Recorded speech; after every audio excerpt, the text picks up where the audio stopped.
O sol de meio-dia castigava o asfalto escaldante daquela avenida movimentada de São Paulo. Os carros se amontoavam no semáforo, enquanto motoristas impacientes consultavam relógios e buzinavam sem propósito. Era dezembro, e o calor sufocante parecia piorar o humor de todos que ali estavam presos naquele congestionamento típico da metrópole. Entre os veículos, uma pequena figura se movia com agilidade. Isabela, uma menina de apenas 8 anos, magra como um graveto e com os pés descalços que já conheciam de cor o caminho entre os carros.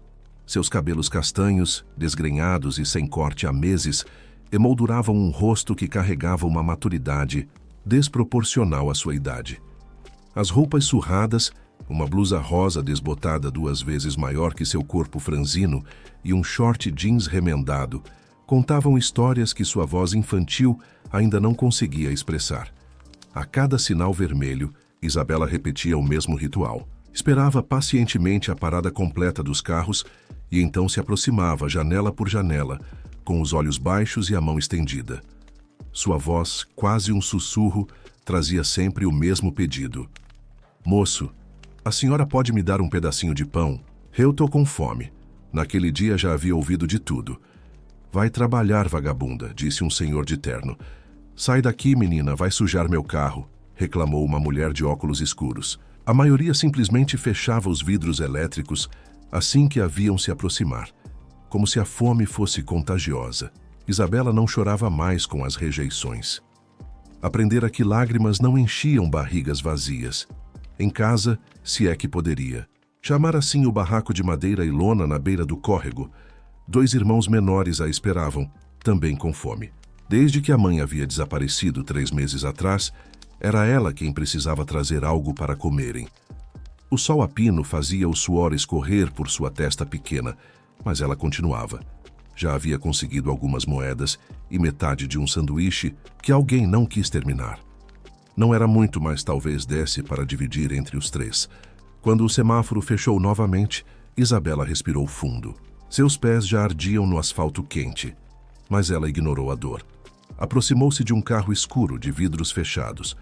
Parecia caro, e carros caros geralmente significavam mais rejeição.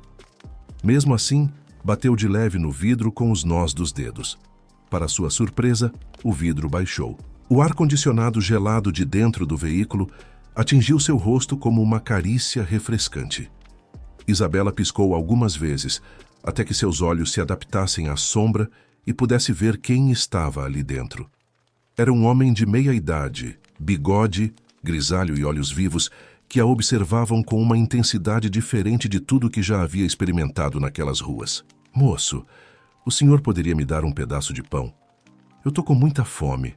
Ela não sabia, mas aquele pedido simples, feito àquele homem específico, naquele exato momento, estava prestes a mudar para sempre o curso de sua pequena e sofrida existência.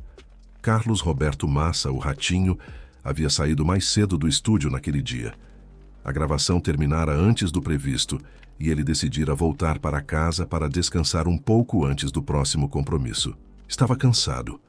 Aos 69 anos, sentia o peso das longas jornadas de trabalho, das noites mal dormidas, da responsabilidade de manter a alegria diante das câmeras enquanto carregava suas próprias preocupações. No carro, com o ar-condicionado, no máximo, pensava na infância pobre em Águas de Lindóia, no interior de São Paulo, de como vender a sorvete pelas ruas, entregar a jornais, carregar a malas na rodoviária, tudo para ajudar a família. A vida havia sido generosa com ele depois, mas as memórias da fome e das dificuldades permaneciam vivas, como cicatrizes que o tempo não conseguia apagar. O semáforo fechou, interrompendo seus pensamentos.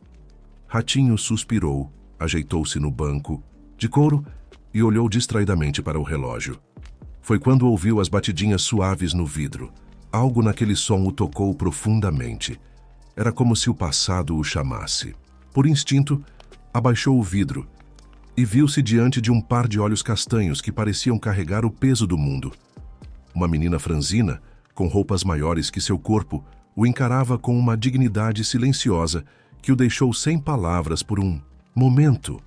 Moço, o senhor poderia me dar um pedaço de pão? Eu tô com muita fome. A voz dela, quase um sussurro, atravessou décadas e o transportou para sua própria infância. Por um instante, Ratinho viu a si mesmo naquela criança, a mesma expressão determinada, o mesmo olhar que misturava esperança e resignação. Como é seu nome, pequena? Perguntou ele, com a voz embargada por uma emoção que não conseguia conter. Isabela, senhor, respondeu ela, surpresa com o interesse genuíno daquele estranho. Ratinho abriu a porta do carro e saiu, agachando-se para ficar na mesma altura da menina. Alguns motoristas buzinaram, irritados com a parada prolongada, mas ele não se importou. Isabela, você sabe quem eu sou? A menina franziu a testa e balançou a cabeça negativamente. Há 3 meses, desde que a mãe desaparecera, não tinha mais acesso a uma televisão. Meu nome é Carlos, mas todo mundo me chama de Ratinho. Eu trabalho na televisão. Os olhos da menina se arregalaram ligeiramente, mas sem o brilho de reconhecimento que ele estava acostumado a ver. Onde você mora, Isabela? Seus pais sabem que você está aqui pedindo comida? Ela desviou o olhar, subitamente desconfiada. Muitas pessoas já haviam feito aquelas perguntas. Assistentes sociais, policiais, pessoas que prometiam ajuda, mas só traziam mais problemas. Moro ali. Apontou vagamente para uma direção qualquer. Minha mãe, ela foi embora. Eu cuido dos meus irmãos agora. Algo se quebrou dentro de Ratinho. Não era a primeira vez que ouvia histórias tristes em seu programa. Histórias de abandono, de luta, de dor. Mas havia algo naquela menina que o tocava de uma maneira diferente, mais profunda. Sem pensar muito, tirou a carteira do bolso e ofereceu algumas notas a Isabela. Ela hesitou antes de pegar o dinheiro, como se temesse que fosse uma armadilha. Obrigada, moço. Deus te abençoe, disse ela, já se virando para ir embora. Espere, chamou Ratinho, segurando gentilmente seu braço magro. Você confia em mim, Isabela? A pergunta pegou a menina de surpresa. Confiança era um luxo que não podia se dar nas ruas.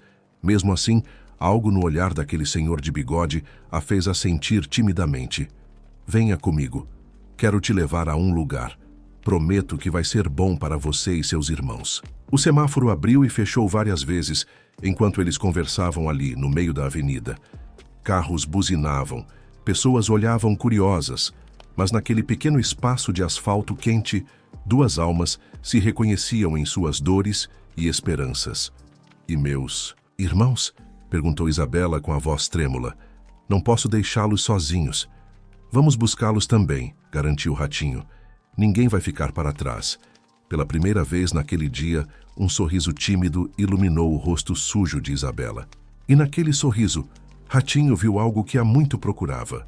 A chance de fazer mais, de ir além do entretenimento, de usar sua posição para realmente transformar vidas. O motorista de Ratinho, Jair, observava a cena pelo retrovisor com curiosidade.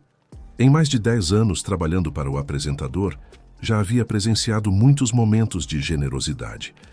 Mas algo naquela situação parecia diferente. Quando viu seu patrão abrindo a porta traseira do carro para a menina entrar, não conseguiu conter a surpresa. Chefe, tudo bem? Perguntou, tentando entender o que estava acontecendo. Jair, mudança de planos, respondeu Ratinho, com aquela determinação que seus funcionários conheciam bem. Vamos fazer um desvio antes de voltar para o estúdio. Isabela sentou-se no banco de couro macio, visivelmente desconfortável com o luxo que a cercava. Suas mãos sujas deixavam marcas onde tocavam, e ela tentava se encolher, ocupar o menor espaço possível, como se temesse contaminar aquele ambiente limpo e perfumado. Para onde vamos primeiro, Isabela? Perguntou Ratinho, gentilmente. Onde estão seus irmãos? A menina hesitou, ainda desconfiada. Anos nas ruas haviam lhe ensinado que bondade raramente vinha sem um preço. Mas algo naquele senhor de olhar sincero a fazia querer acreditar. Eles ficam debaixo do viaduto da Lapa, revelou finalmente, sua voz quase um sussurro. O Pedro tem 6 anos e a Ana tem 4. Eu disse para eles não saírem de lá até eu voltar com comida. Ratinho sentiu um nó na garganta. Crianças tão pequenas, sobrevivendo sozinhas nas ruas da cidade mais rica do país. Enquanto o carro se movia pelo trânsito caótico, ele pegou o celular e fez uma ligação rápida. Sérgio, é o Ratinho, cancele a reunião das 3. Na verdade, cancele tudo por hoje. Surgiu algo importante? Não. Não é problema de saúde, é... Bem, você vai entender quando eu chegar.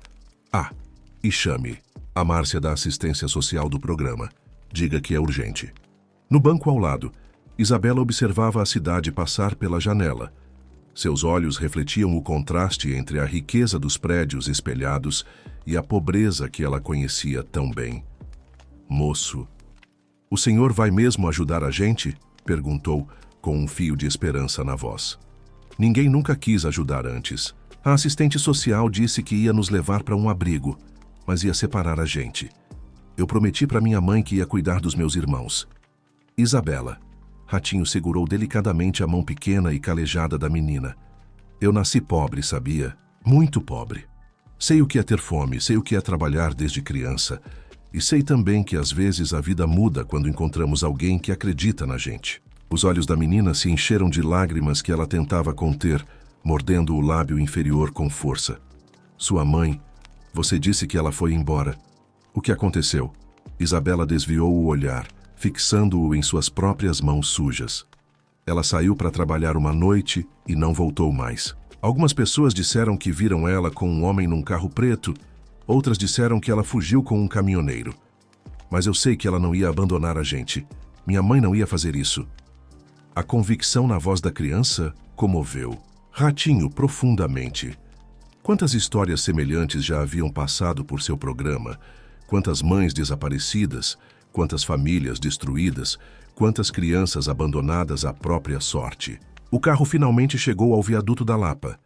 Ali, entre papelões e lonas improvisadas, um pequeno mundo de miséria se escondia dos olhares da cidade que seguia sua rotina, indiferente.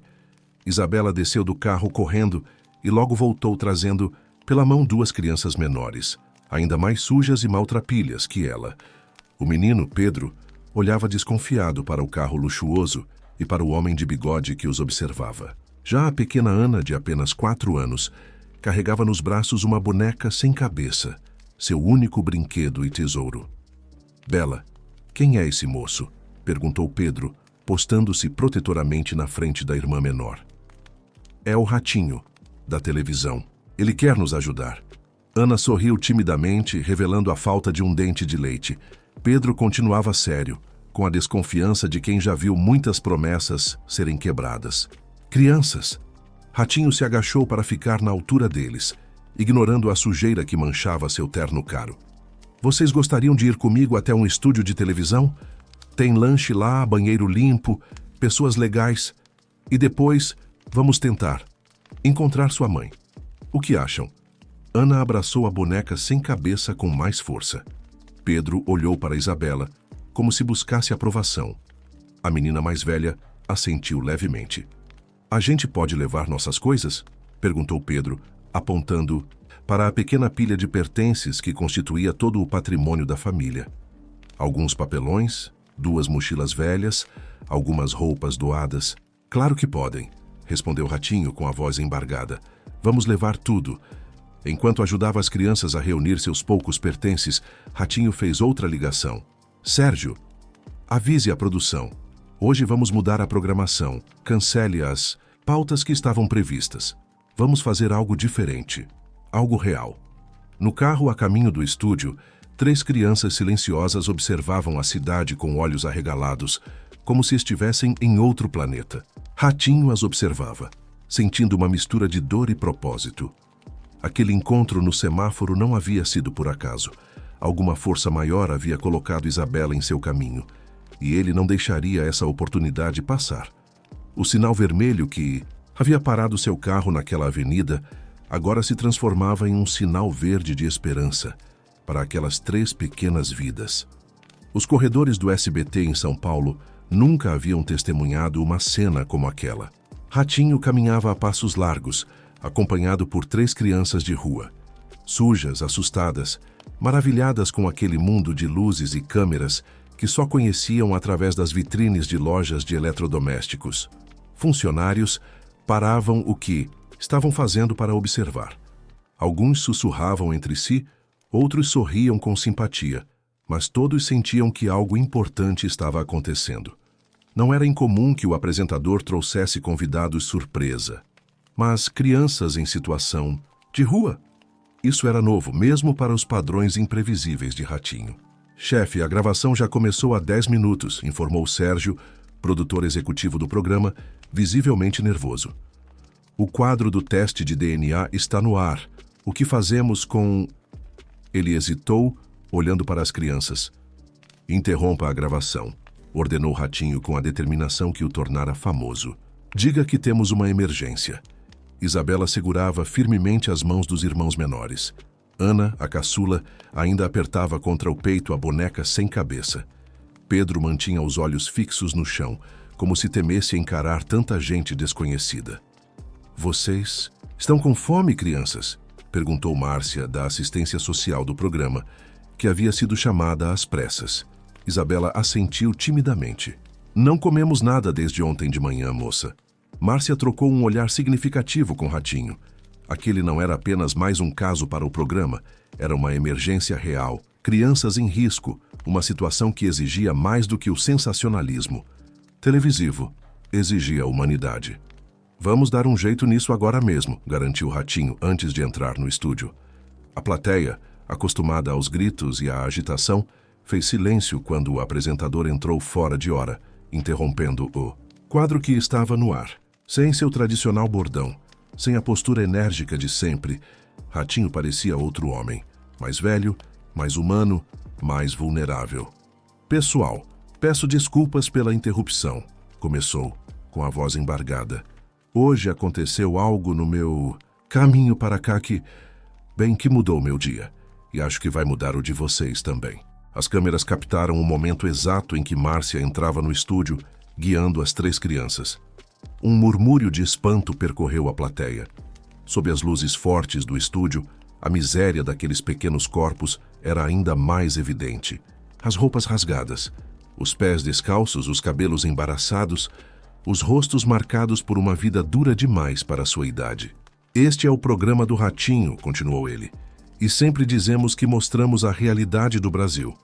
Mas hoje a realidade veio até nós de uma forma que não esperávamos. O silêncio no estúdio era absoluto. Nem mesmo os técnicos de som se moviam. Era como se todos soubessem que estavam diante de algo maior que um simples programa de televisão. Esta é Isabela, disse Ratinho, colocando gentilmente a mão no ombro da menina. Ela tem 8 anos. Estes são seus irmãos, Pedro e Ana. Encontrei Isabela hoje pedindo um pedaço de pão no semáforo. A menina olhava para as câmeras, para a plateia, para as luzes. Um mundo tão distante da realidade sob o viaduto da Lapa. Ao seu lado, Pedro protegia a irmã menor como sempre fizera nas ruas. Isabela. Ratinho se agachou para ficar na altura dos olhos da criança. Você quer contar para essas pessoas a sua história? Só se você quiser. Ninguém vai te obrigar a nada aqui. A menina olhou para o apresentador, depois para a plateia que a observava em silêncio. Em seus olhos havia medo, confusão, mas também uma fagulha de esperança. A esperança de quem nunca teve voz. E agora, de repente, o Brasil inteiro estava disposto a ouvir. O microfone parecia enorme nas mãos pequenas e trêmulas de Isabela. Ratinho permanecia agachado ao seu lado, dando-lhe a segurança silenciosa de que precisava. Na plateia, muitos já enxugavam lágrimas discretas, tocados pela simples visão daquelas 3 crianças no palco. Meu nome é Isabela Santos, começou, ela com voz fraca mas determinada. Eu tenho 8 anos, eu acho. A gente não comemora aniversário há muito tempo. Um silêncio pesado tomou conta do estúdio. Mesmo os técnicos, acostumados a todo tipo de história trágica naquele palco, pareciam impactados pela sinceridade crua daquela criança. A gente morava numa casa pequena com a minha mãe, a Dona Lourdes. Ela trabalhava limpando casa de família durante o dia e à noite ia fazer faxina num escritório grande no centro. A gente quase não via ela. Só quando ela chegava tarde e a gente já estava dormindo, ou de manhã antes dela sair. Isabela fez uma pausa, como se organizasse as memórias fragmentadas. 3 meses atrás, numa sexta-feira, minha mãe saiu para trabalhar à noite como sempre. Ela deixou comida pronta para a gente, deu beijo na gente e disse que voltava logo, mas ela não voltou.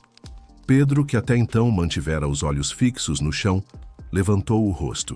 Lágrimas silenciosas escorriam por suas bochechas sujas. No domingo, o dono da casa onde a gente morava de aluguel bateu na porta querendo dinheiro. Eu disse que minha mãe não tinha voltado ainda. Ele falou que a gente tinha que sair, que já devia 3 meses de aluguel. Ratinho segurou a mão da menina, dando-lhe força para continuar. A gente esperou mais 2 dias, mas ela não voltou. Aí o homem trocou a fechadura e jogou nossas coisas na rua. Eu peguei o que dava para carregar. Umas roupas, os documentos que a mãe guardava numa pasta, a boneca da Ana. E a gente foi procurar a mãe. A pequena Ana, ao ouvir seu nome, abraçou com mais força a boneca sem cabeça, seu único elo com a vida que tivera um dia. A gente procurou nos hospitais, perguntou para as pessoas na rua. Foi no escritório onde ela limpava. Ninguém sabia de nada. Um segurança disse que ela saiu com um homem num carro preto, mas não sabia quem era. Isabela engoliu em seco, lutando contra as lágrimas. Depois de uma semana dormindo na praça, um homem da assistência social encontrou a gente. Ele disse que ia nos levar para um abrigo, mas que a gente ia ficar separado.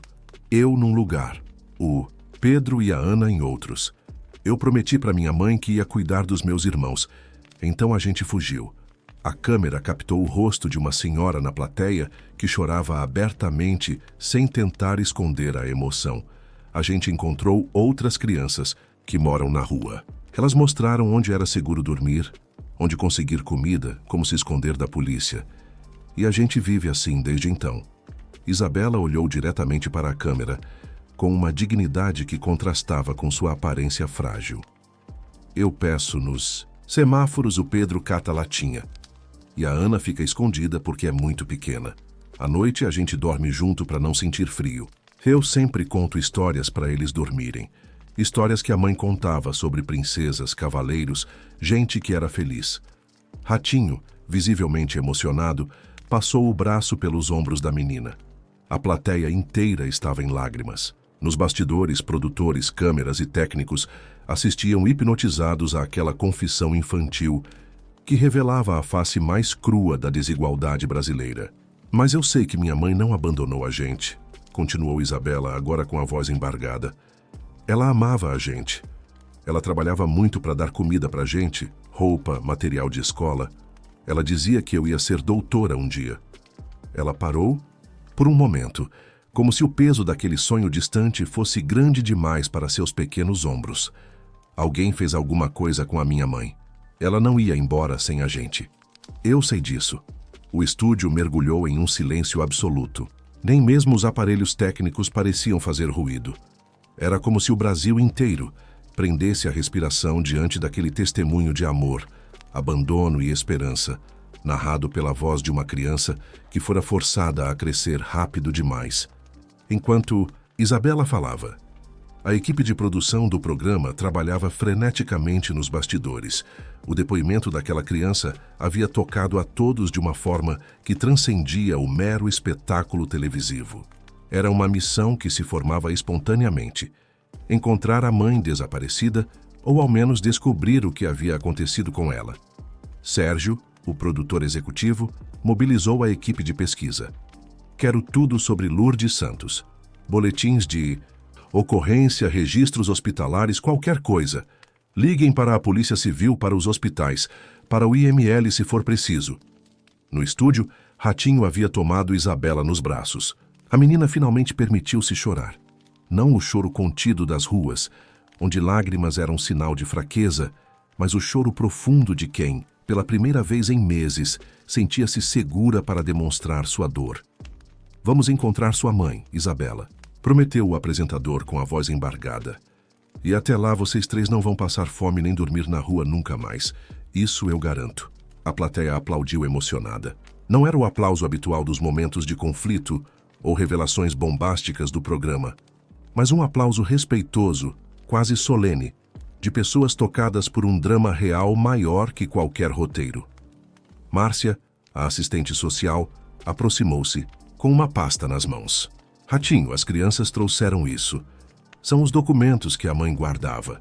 A pasta surrada continha uma certidão de nascimento de Isabela, um RG e CPF desgastados de Lourdes Santos, alguns contra-cheques antigos e uma foto amarelada. Uma mulher jovem de sorriso tímido com 3 crianças pequenas em frente a uma casa simples. "Essa é sua mãe?" perguntou Ratinho, mostrando a foto para Isabela. A menina assentiu, tocando o rosto da mãe na fotografia com a ponta dos dedos, como se pudesse, de alguma forma, sentir seu calor através do papel. "Ela é bonita", comentou Ana, a caçula, falando, pela primeira vez desde que chegaram ao estúdio. Sua voz, fina e melodiosa, contrastava com a dureza da situação. Enquanto isso, no departamento jurídico do SBT, advogados já entravam em contato com o Conselho Tutelar e com o Juizado de Menores. A situação era delicada. 3 crianças abandonadas, sem responsável legal presente. O procedimento padrão seria encaminhá-las para um abrigo institucional, provavelmente separando-as, exatamente o que Isabela mais temia. "Não vou permitir que separem essas crianças", declarou Ratinho para o advogado do programa. "Encontre um jeito, nem que eu tenha que assumir a guarda provisória delas." No estúdio, o programa continuava. Ratinho havia decidido transformar toda a edição daquele dia em uma grande mobilização para encontrar Lourdes Santos. E enquanto isso não acontecia, garantir um futuro melhor para seus filhos. "Estou falando agora com você, Brasil", disse ele olhando diretamente para a câmera. "Se você conhece Lourdes Santos, se você sabe algo sobre o desaparecimento dela há 3 meses, por favor, entre em contato com nossa produção. Essas crianças precisam da mãe delas. E se você não pode ajudar com informações, pode ajudar de outras formas, com doações, com orações, com carinho." O telefone do programa, exibido na tela, começou a piscar incessantemente. Ligações. Chegavam de todo o país. A história de Isabela, Pedro e Ana estava mobilizando o Brasil. "Ratinho", chamou um assistente de produção correndo até o palco. "Acabamos de receber uma informação. Existe um boletim de ocorrência sobre o desaparecimento de Lourdes Santos. Foi registrado por uma senhora chamada Josefa Oliveira, que se identificou como mãe dela. A notícia caiu como uma bomba no estúdio." Isabela arregalou os olhos. "Vovó Josefa? Ela está viva?" A menina mal podia acreditar.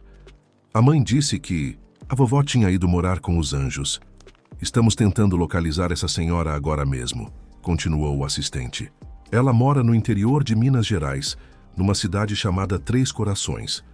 O boletim foi registrado há 2 meses, mas não houve andamento no caso."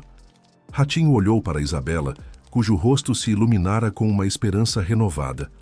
Não era apenas a possibilidade de encontrar a mãe, era a descoberta de que ainda existia família, que ainda havia um lugar no mundo ao qual pertenciam. "Vamos encontrar sua avó, Isabela", prometeu o apresentador. "E juntos vamos descobrir o que aconteceu com sua mãe." A pequena Ana, que ainda abraçava sua boneca sem cabeça, sorriu pela primeira vez. Pedro, sempre protetor, permitiu-se um momento de vulnerabilidade, apoiando a cabeça no ombro da irmã mais velha. Naquele momento, sob as luzes fortes do estúdio, diante de câmeras e de milhões de telespectadores, nascia uma nova esperança para aquelas 3 crianças que, horas antes, não tinham mais nada além umas das outras. Na manhã seguinte à transmissão do programa, o Brasil acordou diferente. A história de Isabela e seus irmãos havia tocado o país de uma forma que transcendia o mero sensacionalismo televisivo. Nas redes sociais, a hashtag Turno Encontrem Lourdes Santos tornou-se o assunto mais comentado. O vídeo do depoimento de Isabela ultrapassou 10 milhões de visualizações em menos de 12 horas. Na sede do SBT, o telefone não parava de tocar. Centenas de pessoas ofereciam ajuda, desde doações de roupas e alimentos até ofertas de emprego e moradia para as crianças. Médicos voluntariaram-se para cuidar da saúde dos pequenos, psicólogos ofereceram atendimento gratuito e até mesmo escolas particulares abriram as portas para recebê-los sem custos. Mas além da solidariedade, surgiram também pistas concretas sobre o paradeiro de Lourdes Santos.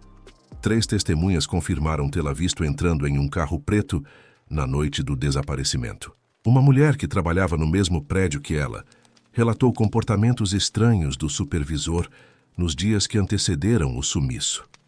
Ratinho havia levado as crianças para sua própria casa naquela noite. Não confiava em abrigos temporários e temia que a burocracia acabasse separando os irmãos. Em sua mansão em Alphaville, os 3 foram recebidos com banho quente, roupas limpas e uma mesa farta, luxos que não conheciam há meses. "Onde está a Isabela?" perguntou Ratinho à governanta ao chegar ao estúdio na manhã seguinte. "Na biblioteca, senhor. A menina encontrou seus livros e não saiu mais de lá. Ela lê muito bem para a idade." Ratinho sorriu. Em meio a toda aquela tragédia, a chama do conhecimento e da curiosidade continuava acesa naquela criança. No estúdio, a equipe de produção havia transformado uma sala inteira em um centro de operações dedicado ao caso.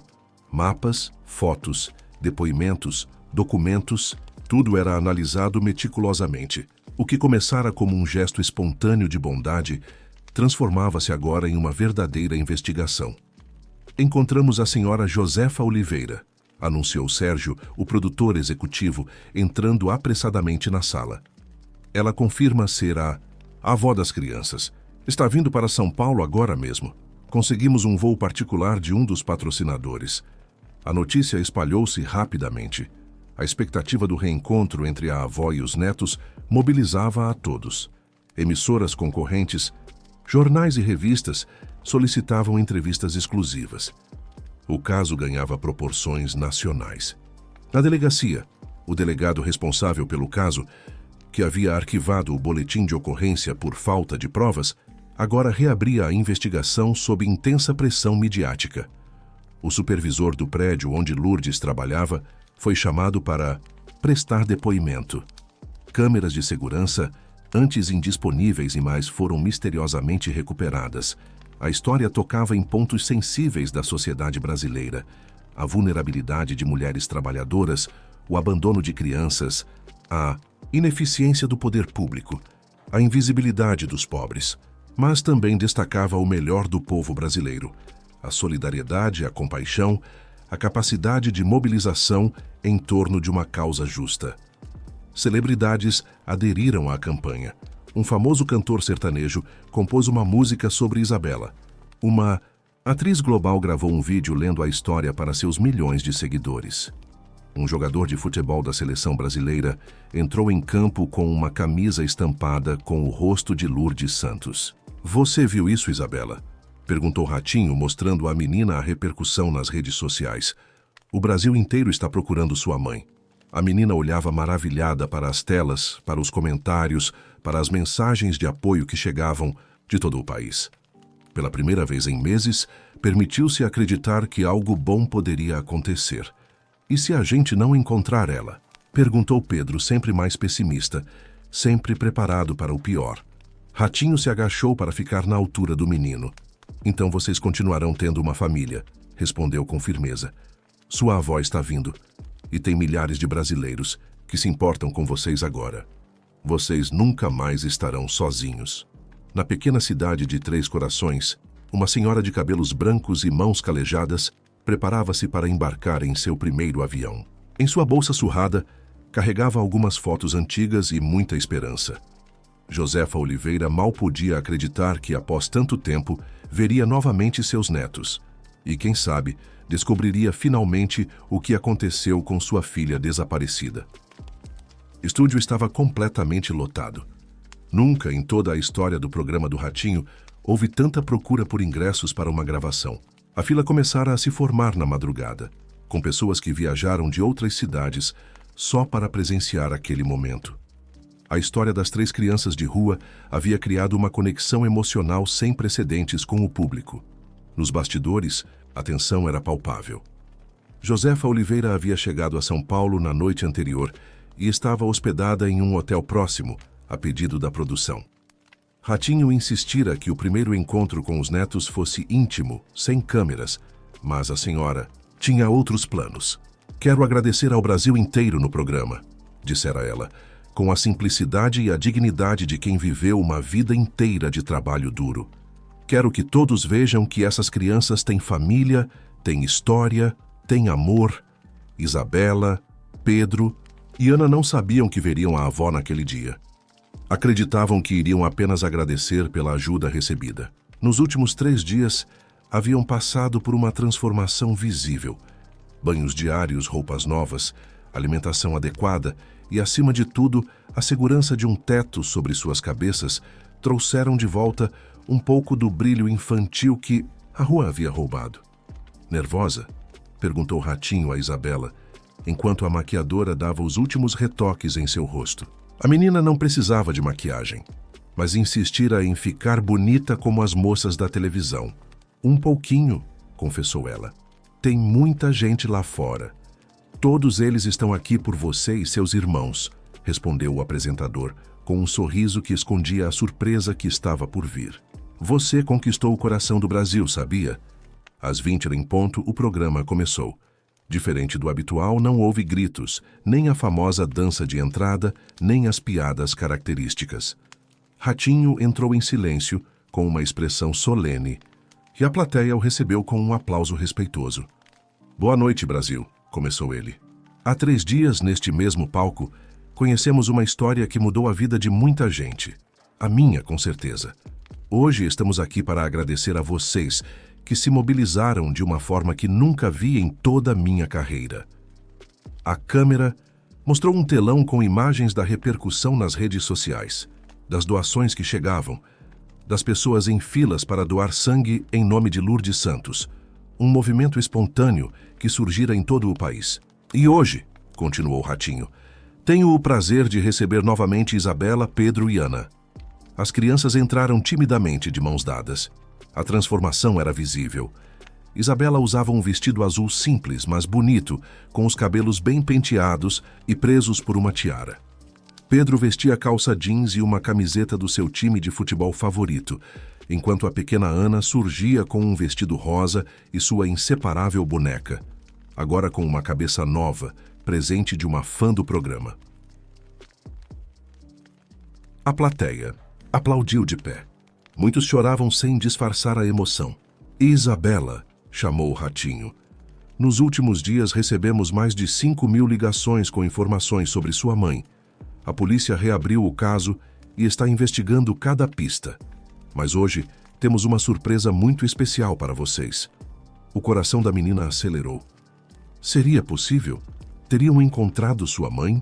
Vocês se lembram que falamos sobre sua avó, Dona Josefa? Isabela assentiu, apertando com mais força as mãos dos irmãos. A vovó está viva mesmo? Perguntou Pedro, com um fio de esperança na voz. Está sim, confirmou Ratinho. E não, só está viva como está aqui. Nesse momento, as cortinas do fundo do palco se abriram. Uma senhora de estatura baixa, cabelos completamente brancos presos em um coque simples, vestido floral de algodão e um chale nos ombros, surgiu, tremendo de emoção. Meus netinhos, murmurou ela com a voz embargada. Os olhos de Isabela se arregalaram. Memórias que pareciam perdidas voltaram em um turbilhão. O cheiro de bolo de fubá saindo do forno, histórias contadas à luz de lampião, mãos enrugadas que penteavam seus cabelos com carinho. Vovó Josefa, gritou ela, correndo na direção da senhora. Pedro e Ana ficaram paralisados por um instante, até que a memória genética falou mais alto. Eram muito pequenos quando viram a avó pela última vez, mas algo naquela senhora, o olhar, o sorriso, o cheiro, despertou neles um reconhecimento instintivo. O abraço que se seguiu foi testemunhado por milhões de brasileiros. 3 crianças que haviam perdido tudo encontravam finalmente um pedaço de sua história, de sua identidade, de seu pertencimento. Dona Josefa chorava abertamente, beijando os netos, tocando seus rostos, como se quisesse ter certeza de que eram reais. Eu procurei tanto por vocês, soluçava ela. Quando soube que Lourdes tinha desaparecido, fui à polícia, fui a São Paulo, bati em todas as portas, mas ninguém me ouvia. Sou só uma velha do interior. A plateia assistia em silêncio reverente àquele reencontro que simbolizava muito mais que uma história individual. Era o retrato de tantas famílias brasileiras separadas pela pobreza, pela distância, pelas circunstâncias da vida. As semanas que se seguiram ao reencontro foram de intensa adaptação para todos. Dona Josefa, que vivia sozinha em uma pequena casa em Três Corações, agora se via responsável por 3 crianças que haviam passado por traumas profundos. O desafio era enorme, mas o amor e o apoio inesperado de todo um país tornava tudo possível. Ratinho havia cumprido sua promessa. Usando sua influência e os recursos arrecadados com a campanha, garantiu que as crianças recebessem tudo o que precisavam para recomeçar. Uma casa simples, mas confortável, foi alugada para a família em São Paulo. A decisão de não voltarem para Minas Gerais foi tomada coletivamente. As investigações sobre o desaparecimento de Lourdes avançavam, e a proximidade poderia ser crucial caso houvesse novidades. Vocês precisam de documentos, explicou Márcia, a assistente social do programa, em uma reunião com a família. Sem eles, as crianças não podem frequentar a escola, ter acesso a serviços de saúde, nada. Dona Josefa assentiu, preocupada. Na pressa de deixar sua cidade para reencontrar os netos, trouxera apenas sua identidade e algumas fotos antigas. A pasta que Isabela guardou vai ajudar muito, continuou Márcia. Mas precisamos regularizar a situação legal de vocês. Vou agendar uma audiência com o juiz da Vara da Infância para discutir a guarda. Era uma manhã ensolarada, quando Isabela, Pedro e Ana, acompanhados pela avó e por Ratinho, compareceram ao fórum.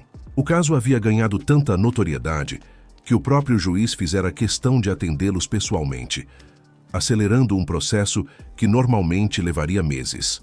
Senhora Josefa Oliveira, começou o magistrado, após ouvir os depoimentos. A senhora está ciente da responsabilidade que é assumir a guarda legal de 3 crianças. A idosa endireitou-se na cadeira, com a dignidade de quem já havia enfrentado muitas batalhas na vida. Meritíssimo, eu criei 5 filhos sozinha depois que meu marido faleceu. Trabalhei na roça, fui empregada doméstica, lavadeira, o que fosse preciso para não faltar comida na mesa. Esses meninos são meu sangue. Enquanto eu tiver força nos braços e ar nos pulmões, vou cuidar deles. O juiz sorriu, comovido com a determinação daquela senhora simples. E quanto à mãe das crianças, há um processo de investigação em andamento sobre seu desaparecimento, correto? Sim, meritíssimo, respondeu o advogado do programa. A polícia reabriu o caso e está seguindo várias pistas. Solicitamos que a guarda concedida à senhora Josefa seja provisória, para não prejudicar os direitos maternos caso Lourdes Santos seja encontrada. Após considerar todos os aspectos, o juiz bateu o martelo. Concedo a guarda provisória dos menores Isabela, Pedro e Ana Santos à sua avó materna, Josefa Oliveira. Determino ainda que sejam providenciados imediatamente todos os documentos necessários para garantir o acesso das crianças à educação, saúde e demais serviços essenciais. Ao saírem do fórum, uma pequena multidão os aguardava. Pessoas comuns que acompanhavam a história e queriam manifestar seu apoio. Muitos traziam presentes, material escolar, roupas, brinquedos. Uma senhora se aproximou timidamente de Dona Josefa. Eu também sou avó, crio meus netos sozinha, disse ela, entregando-lhe um envelope. Não é muito, juntamos na minha comunidade. Mas é de coração. A solidariedade se manifestava das formas mais diversas. Uma escola particular ofereceu bolsas integrais para as 3 crianças. Um hospital pediátrico se dispôs a fazer um check-up completo e acompanhamento contínuo. Uma empresa de material de construção doou a reforma completa da casa que haviam alugado.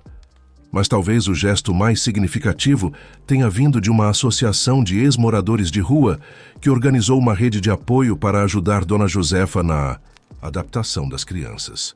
Só quem viveu nas ruas entende o que eles passaram, explicou o coordenador do projeto. Isabela, sempre observadora, absorvia cada mudança com uma mistura de gratidão e cautela. A vida nas ruas havia lhe ensinado que nada é permanente, que a felicidade pode escorrer pelos dedos como água. Mas aos poucos, a rotina estável, o carinho da avó e a segurança de um lar verdadeiro começavam a cicatrizar as feridas invisíveis. Uma tarde, enquanto arrumava suas novas roupas no pequeno quarto que dividia com Ana, Encontrou um envelope escondido entre os pertences que haviam resgatado do barraco sob o viaduto. Dentro, uma carta amarelada e uma corrente fina com um medalhão de Nossa Senhora. "Vovó", chamou ela, correndo para a cozinha onde Dona Josefa preparava o jantar. "Olha o que eu achei." A carta, escrita com a caligrafia irregular de Lourdes, datava de 3 dias antes de seu desaparecimento. Nela, a mãe das crianças expressava seu medo de que algo ruim pudesse acontecer e implorava que, se esse dia chegasse, alguém encontrasse sua mãe em 3 Corações e entregasse seus filhos a ela. "Ela sabia", murmurou Dona Josefa, com lágrimas nos olhos. "Minha filha sabia que estava em perigo. Aquela carta foi a peça que faltava na investigação." Com ela, a polícia obteve um mandado para acessar os registros telefônicos de Lourdes, descobrindo uma série de ligações ameaçadoras nas semanas anteriores ao desaparecimento.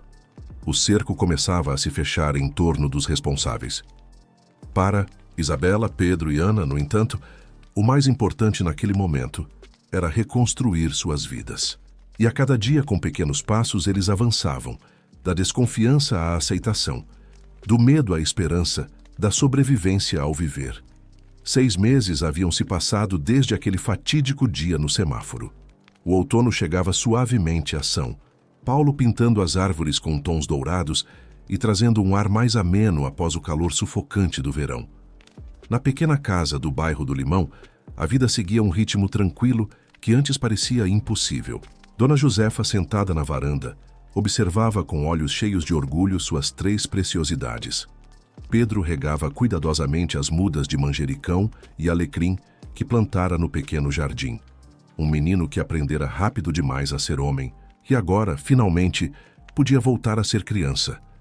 Ana brincava com outras meninas da vizinhança, sua risada cristalina ecoando pela rua, um som que meses antes era raro como chuva no sertão. Isabela, Isabela. A transformação mais profunda talvez fosse a dela. Naquela manhã, a menina se preparava para ir à escola, vestindo orgulhosamente o uniforme azul e branco, carregando uma mochila com livros e cadernos, sonhos materializados que antes pareciam tão distantes quanto as estrelas. "Vó, já tô pronta", anunciou ela, saindo para a varanda com o cabelo preso em uma trança caprichada. Dona Josefa sorriu, ajeitando a gola da camisa da neta. "Tão bonita, minha flor. Sua mãe ficaria tão orgulhosa." A menção à mãe já não trazia apenas dor. 3 semanas antes, a investigação havia finalmente avançado. O supervisor do prédio onde Lourdes trabalhava foi preso, confessando ter agredido a mulher após ela ameaçar denunciar desvios que descobrira na empresa. "Não houve intenção de matar", alegou ele, mas o pânico o levou a esconder o corpo. A família pôde, enfim, realizar o funeral. Um momento de dor, mas também de encerramento. A incerteza, afinal, era um fardo ainda mais pesado que a verdade, por mais dolorosa que fosse. "Ela tá olhando por nós lá do céu, não é, vó?" perguntou Isabela, tocando o medalhão de Nossa Senhora que agora usava sempre, herança da mãe. "Tá sim, minha flor. E deve estar muito feliz de ver você estudando. Lembra que ela sempre dizia que você ia ser doutora?" Isabela assentiu, com os olhos brilhantes. "Eu vou, vó, vou estudar muito e ser médica. Daí vou poder ajudar outras crianças que estão na rua, como a gente estava." O som de uma buzina interrompeu a conversa. Era o carro que levaria Isabela e outras crianças do bairro à escola. Uma van doada por uma empresa que conhecera a história pelo programa do Ratinho e decidira ajudar. "Bom dia, Dona Josefa. Bom dia, Isabela", cumprimentou o motorista. Um senhor simpático que sempre tinha balas de hortelã nos bolsos para as crianças. "Bom dia, seu Antônio", respondeu a menina, abraçando a avó antes de partir. "Até de tarde, vó. Te amo." Da calçada, Dona Josefa acenou até o veículo desaparecer na esquina. Seus olhos marejaram, não de tristeza, mas de uma gratidão profunda pelo milagre que havia transformado suas vidas. Na sala de sua casa, um porta-retratos ocupava lugar de destaque. A foto do momento em que Ratinho apresentara a Dona Josefa às crianças no palco. Ao lado, uma carta emoldurada, uma mensagem que o apresentador enviara no aniversário de Isabela, um mês antes. Às vezes, É nos sinais vermelhos da vida que encontramos nossos maiores presentes. Vocês me ensinaram que a verdadeira riqueza está no olhar de uma criança que recupera a esperança. Contem sempre comigo. Naquela tarde, como acontecia toda sexta-feira, Ratinho viria visitá-los. Não com câmeras, não como celebridade, mas como o amigo que se tornara parte essencial daquela família reconstruída das cinzas do abandono.